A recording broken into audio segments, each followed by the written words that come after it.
Now, Beanie Siegel was on the Drink Champs podcast this week, and they discussed a whole bunch of things, including Beanie Siegel's attempted murder case in 2003. While discussing this, Beanie Siegel explains how Jay-Z could have helped him out in his situation and get him out of jail, but decided not to.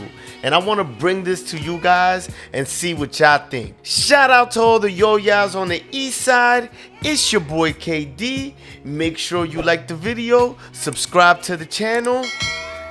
Let's get into it. So in 2003, Beanie Siegel was arrested and charged with attempted murder. Now, during this trial, Beanie Siegel was receiving a lot of support from Dame Dash and Jay-Z. They were both coming to court to show their support, and they also took the stand to act as a character witness to vouch for Beanie Siegel and let the court know that he is indeed a good person and it is okay to let him out on a monitored release. Now, this is when everything goes south for Beanie, and I think this is what put a lot of strain on Jay-Z and Beanie Siegel's relationship. When Jay-Z takes the stand, he says a whole bunch of things about Beanie Siegel, how good of a person he is and his career as a musician. The judge then asks Jay-Z if he would be willing to be responsible for Beanie Siegel if they release him on a monitored release. Jay-Z unfortunately said no.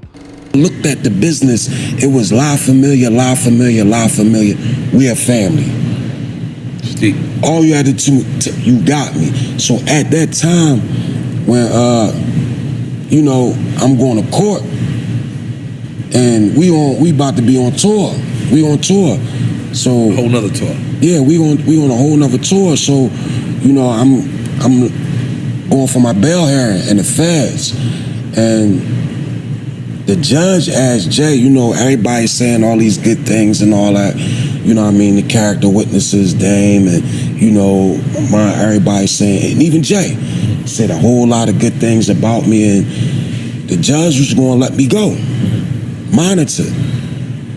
And she said, would you be willing, and that's the part that people don't, would you be willing to be responsible for his whereabouts, not be responsible for my actions, just his whereabouts?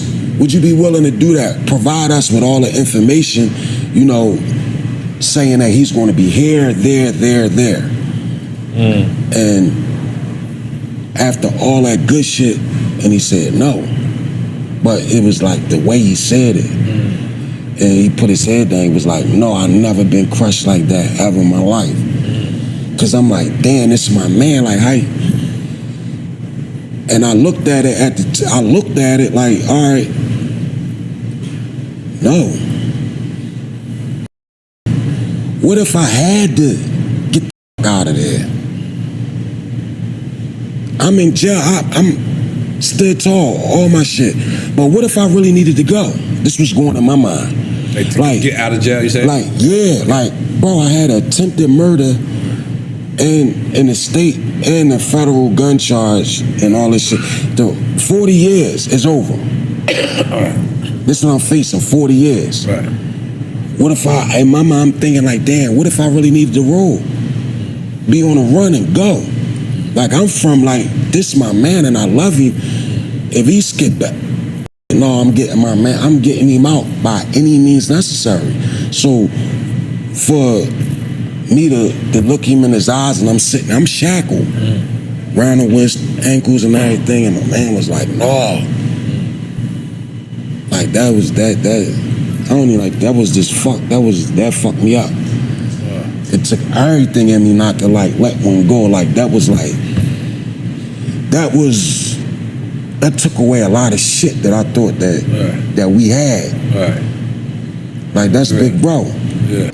Now, this story isn't new. Beanie Siegel has spoken about this before, but I have found it interesting this time around because it's been almost 20 years since the incident, and you could tell, even though that Beanie Siegel and Jay-Z both made amends on this whole situation, it still hurts Beanie Siegel. You could hear it in his voice. Like, that's a difficult situation, just you having the opportunity to be released out of prison if your mans just says that he will be responsible for you.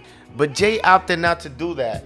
And I think that would put a strain on anybody. Everybody's first choice should be that, yes, if to get my boy out of prison, I vouch for him. He's coming home today. I don't care. But I guess from what they said afterwards was that Beanie Siegel was at a point in his life where he was wilding out. He was being reckless. And Jay-Z really didn't know if he can vouch for him all the way. Because if Beanie Siegel does do something reckless while he comes out, Jay-Z would be held liable for that. So I guess Jay-Z really felt like he couldn't trust Beanie Siegel at this point. Or should I say he couldn't trust Beanie Siegel to act accordingly and follow all the rules that the court gives him. And this was a major factor for them beefing when they had their disses going back and forth, or when Beanie was dissing him. This was one of the major things that Beanie really held a grudge for. And I think he's in every right to feel a way about that, because it's like, your boy is the reason you didn't go home that day. Yes, Beanie Siegel beat that case, but that day you could have went home if your boy vouched for you, and he did not.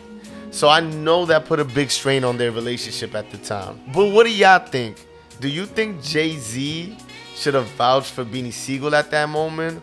Or was Jay-Z correct in not vouching for him because Beanie Siegel was wilding at the moment?